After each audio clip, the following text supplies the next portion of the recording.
नमस्कार दोस्तों, मैं हूं दीपिका जैन। दोस्तों, बहुत से बच्चों को ये दिक्कत आ रही है कि हम अपना ऑपरेटिंग सिस्टम कहाँ से पढ़ें। अगर हम बुक खोल के देखते हैं तो हमें वहाँ पे बहुत कुछ मिलता है, तो समझ नहीं आता कि कौन सा इम्पोर्टेंट है, कौन सा इम्पोर्टेंट नहीं है। तो दोस्तों, आप लोगों की ये टेंशन ख़त्म हो चुकी है। चाहे आप अपने किसी भी एग्ज़ाम की तैयारी कर रहे हो, चाहे वो DSSB का एग्ज़ाम है या आपका नेट का एग्ज़ाम है या फिर आपका कोई कॉलेज एग्ज़ाम ही क्यों ना हो, तो यहाँ से आप अपने इस सब्जेक्ट को अच्छी तरह से पढ़ सकते हैं, समझ सकते हैं। तो चलिए दोस्तों, हम अपने टॉपिक को शुरू करने से पहले आप इस चैनल को लाइक और सब्सक्राइब करना ना भूलें। चलिए दोस्तों, शुरू करते हैं अपना topic, operating system. Operating system is an interface between user and hardware। तो ये डेफिनेशन क्या कहती है कि जो ऑपरेटिंग सिस्टम है वो हमारे यूज़र और हार्डवेयर के बीच में क्या है, एक इंटरफेस है। इंटरफेस इस शब्द से आप क्या समझते हो? मतलब मीडिएटर है, बीच का काम करता है। किसके बीच में? यूज़र मतलब हम लोग, और हमारा हार्डवेयर मतलब कंप्यूटर सिस्टम। तो कंप्यूटर सिस्टम और यूज़र के बीच में जो इंटरफेस है वो क्या है? हमारा operating system. Operating system is an interface between user and hardware.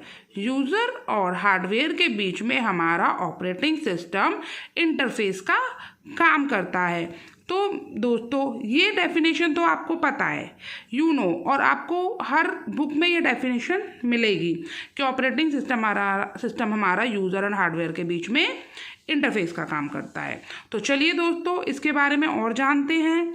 जो हमारा हार्डवेयर होता है, जो कि क्या है, हमारा कंप्यूटर सिस्टम है।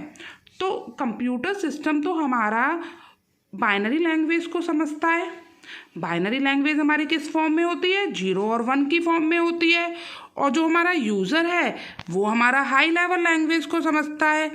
और जो हमारा हाई लेवल लैंग्वेज है, जैसे हमारी इंग्लिश, हिंदी, तो अब जो हम कंप्यूटर पे काम करते हैं, तो हम जो अपनी कमांड देते हैं वो तो हम इंग्लिश में देते हैं ना, ऐसा तो नहीं हम 0 और 1 की फॉर्म में देते हैं।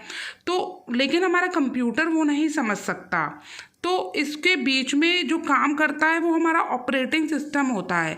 ऑपरेटिंग सिस्टम जो होता है, जो हमारी हाई लेवल लैंग्वेज होती है, उसको मशीन अंडरस्टैंडेबल फॉर्म में, और जो मशीन हमें आंसर करता है, हमें रिस्पॉन्स देता है, उसको यूज़र अंडरस्टैंडेबल फॉर्म में कन्वर्ट करता है। मतलब हमारा इंटरफेस का काम करता है। ठीक है, देखिए ये छोटा सा एक डायग्राम मैंने यहाँ पे बनाया है। यूज़र और हार्डवेयर के बीच में जो इंटरफेस कर रहा है, कौन कर रहा है? Operating system. ठीक है, चलिए आगे बढ़ते हैं। जो हमारा ऑपरेटिंग सिस्टम है वो हमारे कंप्यूटर पे मैनी टास्क परफॉर्म करता है, जैसे कंट्रोलिंग का, मेमोरी जॉब्स को मेमोरी एलोकेट करने का काम, इनपुट आउटपुट डिवाइसेस को कंट्रोल करने का काम। मतलब जो भी हमारा कंप्यूटर में काम होता है वो हमारा वर्क जो होता है ऑपरेटिंग सिस्टम के थ्रू होता है। चाहे वो प्रायोरिटाइजेशन का काम क्यों ना हो, कि हमें कौन सी जॉब को, कौन सी इंस्ट्रक्शन को क्या प्रायोरिटी देनी है, वो भी हमारा काम ऑपरेटिंग सिस्टम हैंडल करता है। तो जैसे फॉर एग्ज़ाम्पल आपका घर है, ठीक है, आपके घर में आपकी मदर है, मम्मा है, आपकी मदर है, फादर है, सिस्टर है, सब है। लेकिन जो आपका घर का होल्ड है, आपके घर को जो मैनेज करता है, वो हमारा मैनेज करता है आपकी मम्मा के द्वारा, आपकी मम्मी के द्वारा, आपकी मदर के द्वारा। क्यों? क्योंकि आपकी एक मदर ही होती है जो हमारे पूरे घर को मैनेज करके चलती है। कौन सी चीज़ हमें कहाँ रखनी है, कौन सी चीज़ कहाँ पर रखी हो सकती है, किस चीज़ को लाना है, किस चीज़ को छोड़ना है, किसकी क्या इम्पोर्टेंस है, किसको लीव करना है, वो सब हमारे मदर डिसाइड करती है। सेम एज हमारा operating system, you can say that कि operating system is mother of computer. Computer की मम्मा भी है ऑपरेटिंग सिस्टम।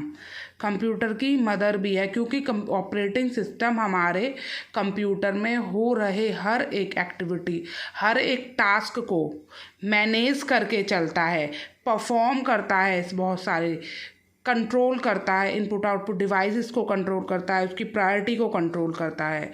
ठीक है, तो हर एक कंप्यूटर में ऑपरेटिंग सिस्टम मस्ट है, होता ही है। विदाउट ऑपरेटिंग सिस्टम हमारा कंप्यूटर वर्क नहीं करता।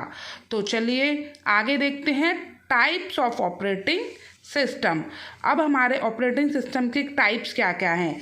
Batch operating system, time sharing operating system, distributed operating system, real time operating system, multi processing operating system. तो दोस्तों इन सब के बारे में हम डिस्कस करेंगे अगली वीडियो में। अगर आपको ये वीडियो अच्छी लगी हो तो प्लीज़ लाइक एंड सब्सक्राइब करना ना भूलिए। धन्यवाद दोस्तों।